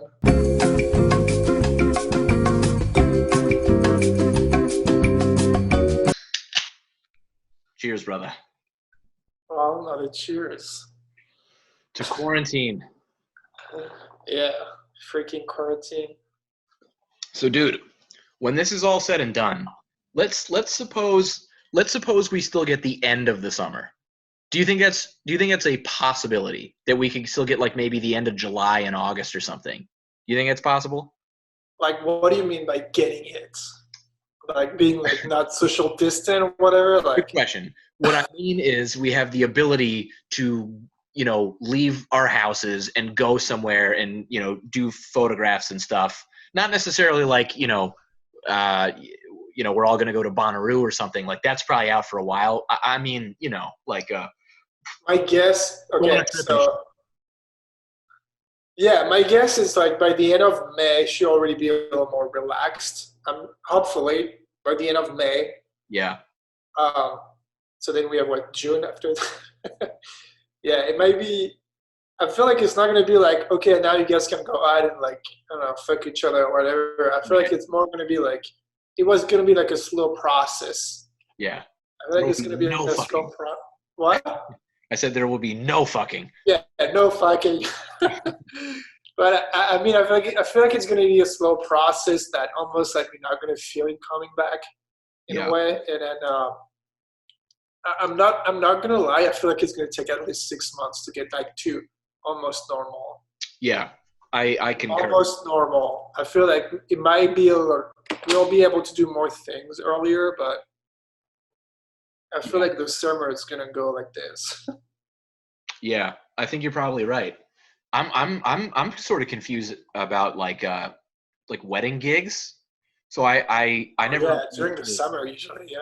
I know, and like I never used to shoot weddings, but I decided to sort of take the plunge, I guess, just because I've been so focused on just trying to make more money as a photographer. So I did some engagement shoots over the summer, and one couple was just like, "Hey, do you want to, do our wedding?" And I kind of said, "All right, let's just do it." As much as I sort of would rather do other shit. To seem like, okay, well, what if I get to a point where I just do like, a couple weddings during the summer or something. And so of course theirs is scheduled to be in like the first couple weeks, I think in June. And it's like right in that spot where I'm like, oh shit, like, what does this mean? Like, are they even going to have it? Yeah, it's hard to tell right now because it feels early. It's like, it's 2 months from now. I know. It's hard to tell what's going to happen 2 months from now. I know it is weird. I mean, every day is different, and it seems as though it gets worse. Like the prognosis is worse every day, but at the same time, like in a month, we might just be like, oh, okay, we're like just about back. Like that. Yeah, the thing is, we need to figure out when we're going to reach the peak of that curve. But what we're looking at now is the apex, top of the curve, roughly at the end of April. And I feel like this is the first series. Yeah. So we could have the COVID-20, the COVID-21. Like it could be coming back every single year. Yeah.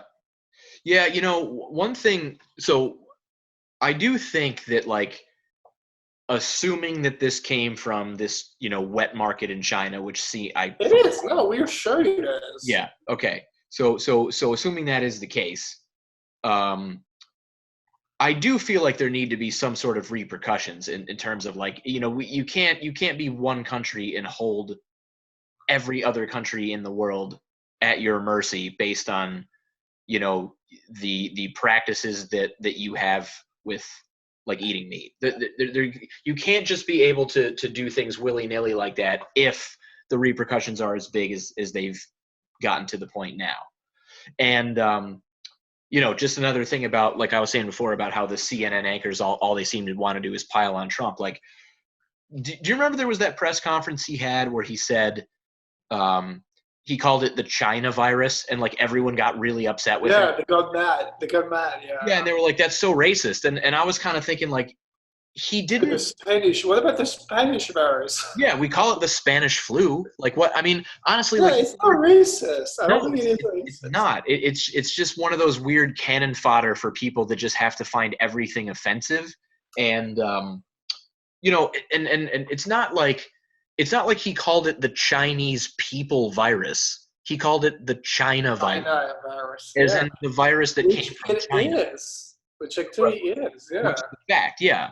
So, you know, again, like, I find myself often getting into these situations where I almost feel like I'm some kind of Trump defender, and it's like, dude, I'm not a Trump defender, but no, you're like, for once you agree with him, or you're like, you're okay with what he said.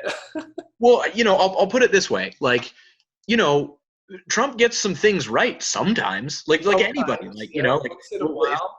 Like, 1 out of, you know, 7 things that he says is, like, just happens to be a fact, or, you know, just happens to be whatever. It's like, it annoys me that everyone is like, no. Every single thing that he says ever is horrible, sexist, racist, blah, blah, blah, blah, blah. Yeah, it's just like, no. Like, everything, and it's just funny that I feel like I end up, like, almost going to bat for him when I'm like, I don't even like this guy. Yeah, I don't know, man. It's people. It's the 21st century. Yeah. Yes. People love to be offended now. That's for sure.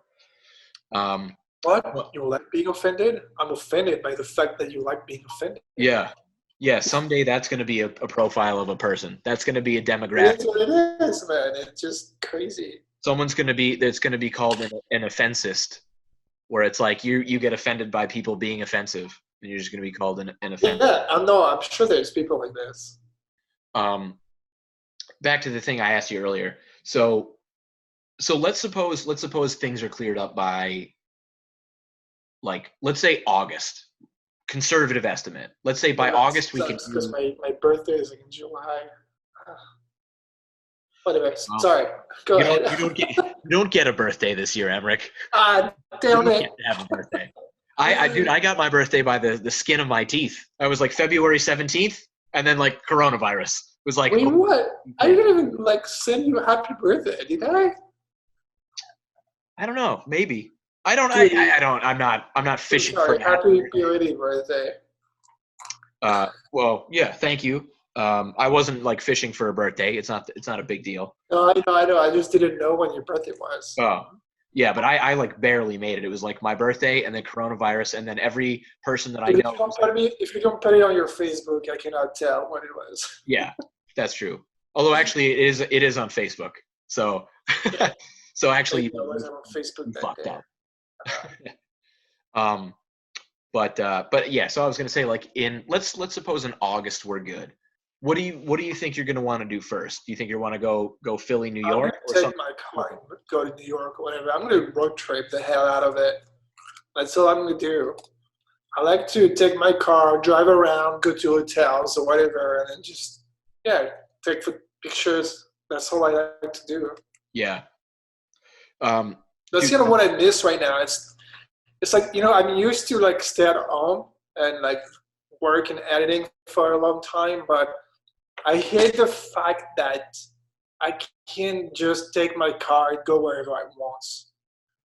yeah. That's what I hate right now. I can't do that. Well, you could. If I'm suicidal, I mean, I you could. could do it. It's just that like there's a risk in doing so. I could. I just should not. Right. That's what it is. Right. It's not responsible. Right. Because I care about American people. Just give me my green card. I'm not going to do it. Yeah. I'll send this to the I don't even know what department of the USCIS. Right. But yeah, Katie and I were I mean, just the other day we were like, so Katie's mom and stepdad, I think I told you this. They bought a place up in Maine, where we typically go, the kind of that place I've been telling you to come check out. Yeah. Where there's decent Milky Way shooting. There's a lot of like lighthouses and stuff, a lot of like fog and, just a good, very, photography paradise kind of spot. Anyway, so they bought a place up there and like, a week ago we were just like, cause now she's doing all of her work via like this, teleconference or whatever. And it's like, dude, we could just go up to that house in Maine and you could just photograph shit all day. And like, we'd have somebody to take care of Ellie and like, we just go up there for like whatever. And on one hand, I'm just like, oh my God, that would be so sick. Cause there's nobody around. It's still early in the season. So there's not that many people up in Maine yet. They go up in the summertime cause it's cold. Yeah, there's probably no one there. So yeah, there's like no one there. I just like every single day I could do a sunset uninterrupted. Every single day I could like check out a new spot. And it's like, I could get some really good content. Like if you were like Adam, you have 2 weeks, go up and down the coast of Maine, get as much content as you could, dude, I would be loaded. I would have some really good shit. I mean, you can, like me, like you can. It's just not safe. Yeah, it just seems like a bad idea, especially with your mom at home. You know what I mean? Feels like a bad citizen idea. Yeah, it's a bad Samaritan. I'm not a good citizen. I don't like my people. But imagine New York right now. Did you see all those videos from New York where like Times Square is completely empty? Yeah. Dude, this is insane. I wish I was there right now. That would be some amazing time lapse. I know there's nothing that moves, but yeah, but that's the point. Yeah. That's the point. It's insane. Like it's a video where there's no one. It's insane. It's impossible to see like New York that way otherwise. Yeah. And then, can you imagine like the photography community like freaking out when they're like, oh, like what was your shutter speed? And you're like, like 1/400th of a second. And they're like, and there's nobody there.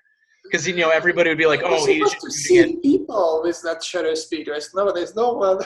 Yeah, like everyone would go, oh, he's shooting at like a 20-second shutter, and that's why it doesn't look like there's anybody. It's like, nope, there's nobody there. There's no freaking one. I can't. That's why it's critical. Even LA is kind of like this. Like there's no traffic. So weird, dude. Actually, what I was thinking the other day that would be really cool would be if. I mean, this will never happen. I'm not naive enough to think that it would, but if there was some way to where we could get like, a bunch of cities in the U.S. to sort of coordinate like a nighttime mode, and we're just like, listen, we're not doing anything anyway. What if we just turned off all the lights? We just turned off everything for like 10 minutes or something. You know what I mean? Okay, dude, do you know there's something called the Earth Hour? No, what's that? You haven't heard about this? I don't think so. It's the Earth Hour. It happened like maybe a week ago. It's like every year they ask every single cities to turn off their light for an hour. Really? Yeah, they obviously most of them don't do it, or they do it just like a little bit. But that's the thing. Yeah. Yeah, not here in good old America. No, they do actually in LA. They turn off like the top of the US Big Tower, which is like one floor out of like 75. Okay. Yeah, But so we're hold not on. really. I think that's what they call Earth Hour. Yeah, it was on March 28th. Earth Hour is a worldwide movement organized by the Worldwide Fund for Nature. Yeah, it's to turn off the lights for 1 hour every year between 8:30 and 9:30 p.m. Huh. Usually the last Saturday of March. I wish we would do it more like seriously. I mean, I understand that But there's yeah, no one do it. They don't do it. yeah, like I'm sure that there are probably a lot of like repercussions in doing so. Like there's probably safety issues and all kinds of things that would happen, but I can dream, I guess. Like I mean, imagine taking like a Milky Way photo over Manhattan. Like you'd be able to do that. Dude, that would be like millions of lights off. Oh my God. I mean, imagine like a pan, like imagine, I'm trying to think like, well, Weehawken, no, that faces east, so that doesn't exactly work. But if you could line something up, You could, like, technically, if you go to Weehawken and at the northern like, part. maybe Freedom Tower, it would be like south, kind of south, and you will be able to see the Milky Way. Dude, imagine what an insane photo that would be if you could just time it right to where you were like, oh, I've got, they're going to turn off the light for 5 minutes and you got your tracker out and everything and you took one shot of the city with all the lights on and you got it exposed just right. And then you're like, 3, 2, 1, boop. And then you start your tracker and you get like a nice 4-minute, exposure of the Milky Way. I mean, it would be great to have people That like was a shot of the decade, like a century, the shot of the century, man.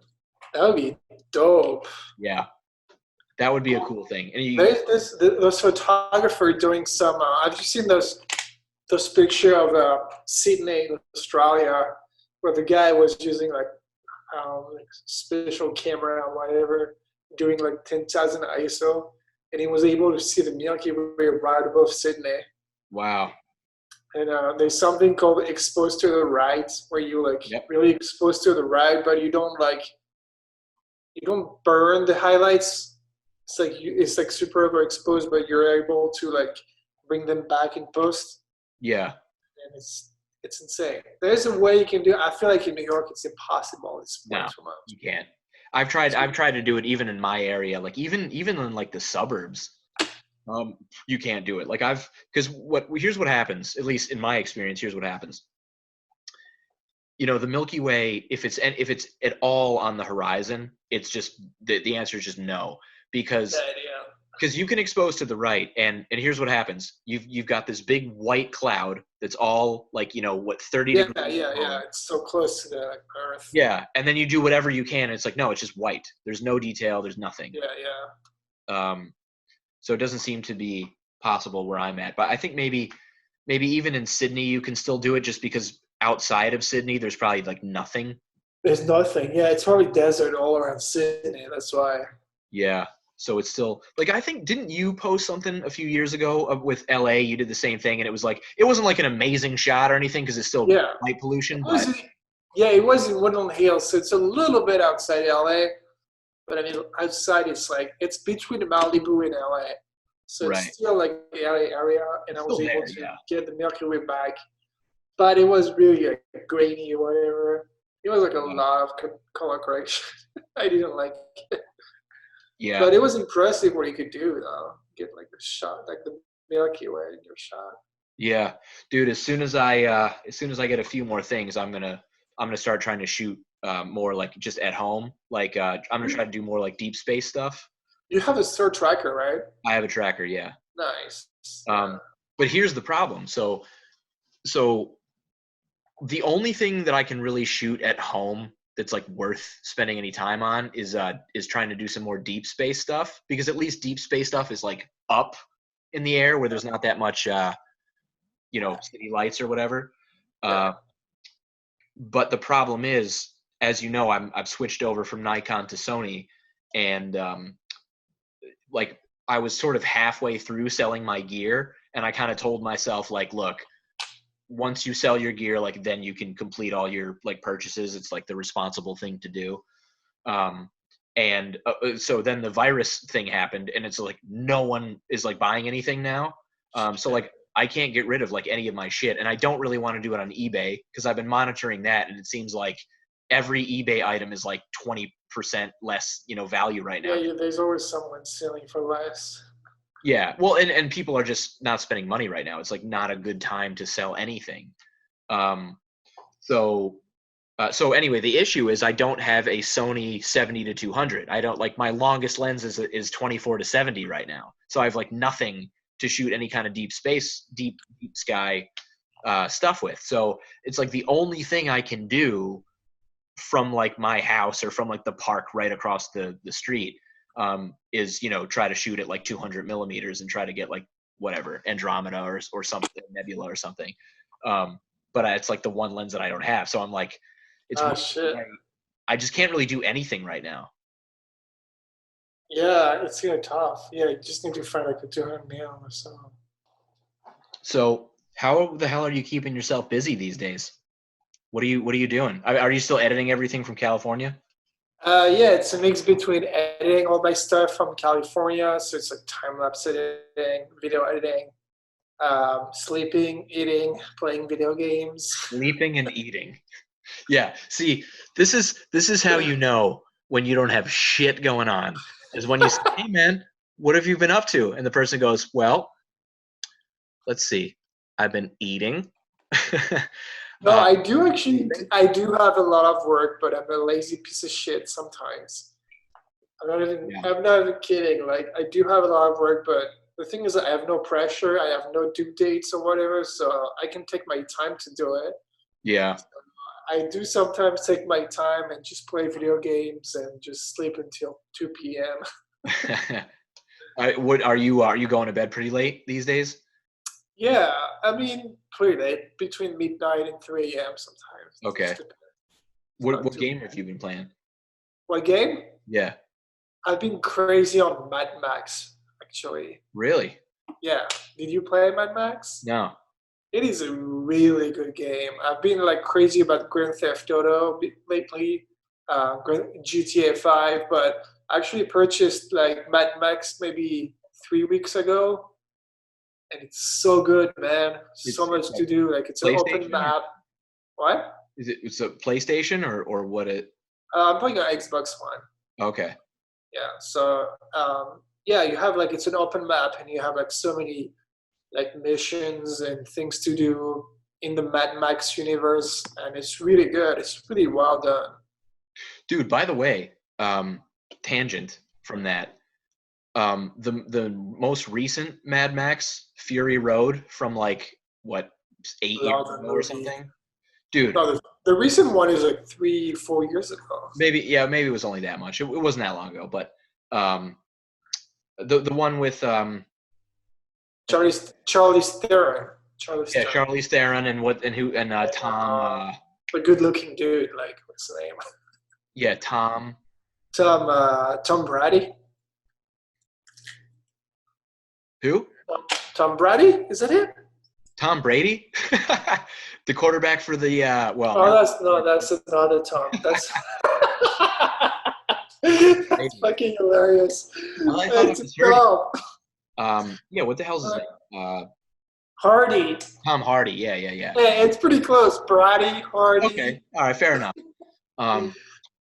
Yeah, dude, I'm actually surprised I've never had this conversation about that movie with you because I just love that movie. Dude, from like a cinematography, from a just like a color grade especially perspective, that movie is unfucking believable. I think everything. You know why it's amazing? Because I think 70 or 80% of all the scenes and all the actions are real. It's not CGI. Right. Yeah, they set up. I remember watching something where they had all these trucks and they had the like all the I don't even know what accoutrement of their like armies rolling in, and a lot of it were like stuntmen and. Yeah, they all real. That's what makes it freaking amazing, and that's why I love the movie. I watched it 3 times. It's the first movie since Lord of the Rings that I'm watching that many times. Really? Because Lord of the Rings, if you watch The Return of the King, it's the same shit. It's like they hired like 200 horses and the guy on the horses to shoot the scenes So most of the movie is real. Yeah.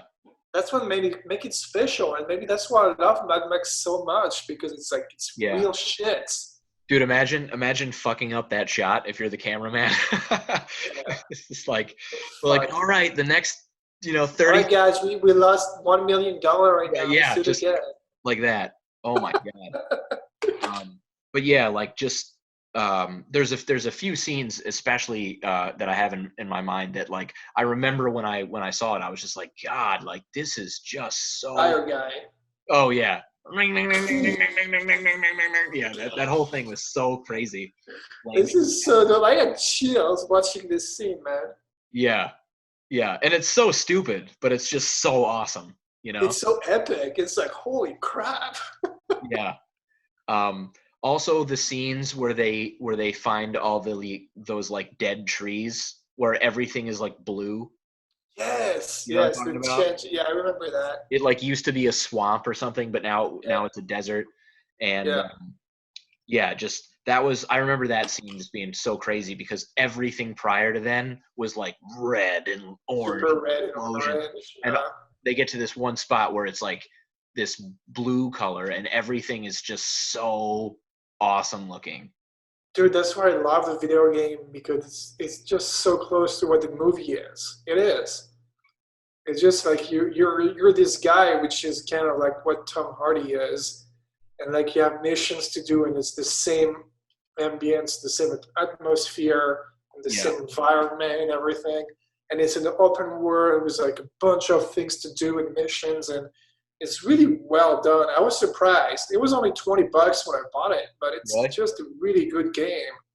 I don't have Xbox or PlayStation, so I probably can't play it unless it's on PC. Okay, I don't know if it's on PC, but it's a really good game. Definitely underrated.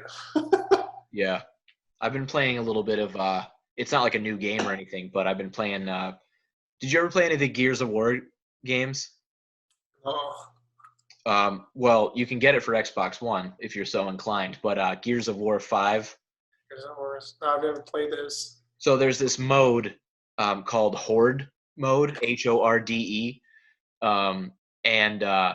So I started playing Gears of War at Gears of War 3. I never played any of the previous versions. And the only Gears of War that I've ever played, the only mode is Horde mode. I've never just played the regular multiplayer because Horde mode is so much fun that I like don't even play any of the other versions. Here's the general idea. It's you and like 4 other people. And all you do is you like build a base and you defend as like more and more guys come at you. And there's 50 waves. So there's wave 1 and it's really easy. It's just like a few guys and you can kill them pretty. It's harder and harder. And it gets harder and harder until you get into like the 30s and every wave is a fucking anxiety attack.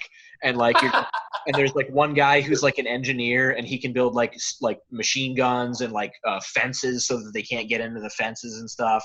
And then he can build like weapon lockers so you can like hang up your guns and get new ones and shit.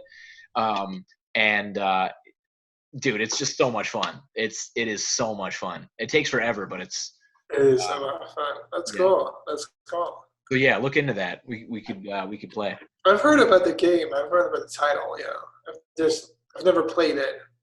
Yeah, it's a pretty well-known game. But so yeah, so you've been eating and sleeping and playing video games. Yeah, which I sometimes do a lot. It's just the fact that I know I can't go out. I can't do anything else. That's the only thing I have to do. So it's like sort of guilt. A different state of mind. Yeah, it's like guilt-free late sleep. Yeah, exactly. Because like, okay, whatever. Even if I do this, it's fine because that's all I have to do. Right, dude. If this thing ends like earlier than we think, like if this thing ends at like the beginning of summer, there's going to be a lot of people that are like not physically ready for summer. Like there's going to be a lot of people that are like, dude, I gained like 35 pounds. They're going to be fat. They're going to have long hair. Yeah, dude. Dude, me included. Something, Dude, I'm gaining weight like a motherfucker. Like I went to the doctor, and I don't think, I mean, this, to be fair, this was like actually before the coronavirus, so it has nothing to do with that. But I'm probably gaining more weight since then. But I think 36 just like hit me like a truck. I just like stopped metabolizing food or something. What? Because I went to my like 3-month appointment, which a lot of diabetics will have to do. So I did my 3-month appointment, and I gained like 18 pounds or something. And I was like, what the fuck? Shit. Yeah. All right to the gut too. Yeah, man. Do you exercise over there? Yeah. Yeah. So, I mean, we're out like every day. I mean, I haven't been like lifting or anything, and I'd actually really. Oh, like even just running. Running is the best, man. I mean, I don't run, but like we go for like hikes and. Yeah, I think that's good at least. Yeah. I kind of do as much as I can with my dog being as psycho as she is, which you remember, and then having like yeah, I remember. It's too bad. She's so cute. Yeah, she's just psychotic. Is she around here? She's downstairs. I'm upstairs right now. Are you upstairs in your room? Yeah. Katie confined me into the bedroom because I told her, I was like, look, there's a good chance we're going to be talking for like a couple hours here. So I was like, what should I do? And she's like, well, go upstairs. Dude, I thought you were like, I thought the kitchen was on the left and the TV on the right. No, I'm in like a corner. Speaking of which, I need to like work on this space if I'm going to keep doing these, because like you should have like a nice I could be talking to you from like, you know, the hole. I could be talking to you. We have until 5:30 a.m. right now. We have to talk about shit. Yeah. I know. I'm in like solitary confinement. All I can see is a shadow on my wall. Behind you, you've got like all these license plates, and you know, you've got like a nicer. It is actually really dark behind me. Like just very, very bright. So I think there's just like. Yeah. Well, I did the license plate right here. I turned off. I grabbed like 3 different lamps and like put them all over. Like if you actually saw what this looked like right now, you would laugh. It's like ridiculous. Dude, listen, I'm gonna do a video backup, like behind the scenes. You should do the same. Yeah, you should. I mean, it's because it was so dark in this corner. You know what I mean? That it was so dark in this corner that it just looked terrible. So I grabbed like every lamp that I could grab. And then right before we started, Katie came upstairs. She's like, what the hell are you doing? Like, why have you like taken all the lamps from our house and like put them in this corner? There's no electricity. Yeah. I've got like a shrine over here. Yeah. Well, anyway, dude, I think, you know, you definitely need to try to come up to Philly as soon as you can, and then, no, I want to. Like I was supposed to. I want to be in Philly and New York, like as soon as I can. Yeah, and I still think you should consider Maine, because I think Maine is probably one of those places where like you haven't heard that much about, and you're kind of like, yeah, maybe that'd be cool. And I think it's the type of place where if you did go, you'd be like, fuck, I can't believe this place is as close as it is. No, I want to go. It's just for my class. I feel like Maine wouldn't sell as much as like the Southwest, you know. Yeah. Well, it's not as cliche of a it's not as cliche, and I feel like the cliche thing would sell more. Yeah. That's all. But I'm definitely down going to Maine, like for sure. I really want to go. Yeah. Just, I don't know if I want to do it for my class. That's all. Yeah. Maybe the next one. Yeah. Maybe the next one. Well, I'll tell you what, dude. I think we're probably got enough for today. I'll when I upload it, I'll like, you know, plug your you know, YouTube and Instagram and everything like that, just in case anyone does indeed see this, and of course you can share it to all your stuff. I can send you the audio. It's been recording. Perfect. Yeah, perfect. I don't know how it's gonna look. No, I think it's gonna be fine. Yeah. It's still recording right now. Well, dude, let's do another one of these. I want to do a couple where we get you know, maybe get like 2 people. It stops after 2 hours and 7 minutes, so you're gonna have most of it. I think we've probably been about that much. Yeah, it stopped like 5 minutes ago. So Yeah. Cool, man. Well, dude, I'm glad you're still managing. I'm glad you're eating and sleeping and it playing proves games. that's important. Dude, Gears of War 5. Get it. But yeah, man, let's talk soon.